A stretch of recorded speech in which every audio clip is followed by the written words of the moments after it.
tubes. Just thought I'd give you an update on how we're progressing around the garage. It's been a long project, but starting up the top here, as you can see, I've painted the fence black. You wouldn't want to look too closely, I just sprayed it. The builder built me a new gate here, and that's fantastic. And he built these steps, which I'm going to put a coat of non-slip paint on when the summer arrives. I haven't quite got around to finishing the backyard yet because winter's arrived and it's a bit awkward. It gets all muddy around there, but it's not far to go. We've concreted down the side of the garage here, as you can see, so that's all good. And we've the builder put a timber bollard thing here to stop cars doing U-turns and cutting across the drive, which was getting a bit of a pain. And so there you are. So we've done down both sides of the garage and the driveway. It's all good. So now I'm going to clean the bike and make me feel better. Thanks for watching anyway, Chief.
Tuesday's just as bad.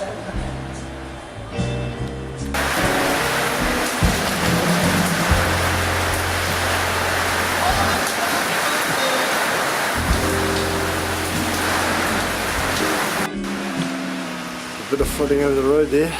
Tuesday's just as bad. The drain's blocked.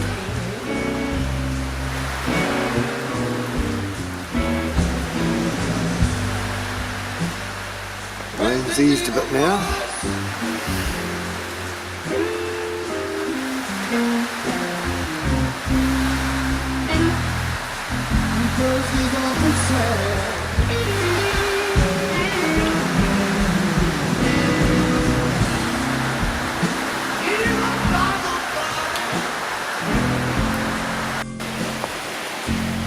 Looks like the trampoline the prank is used is falling to bits in the wind. I'm not going out to rescue it.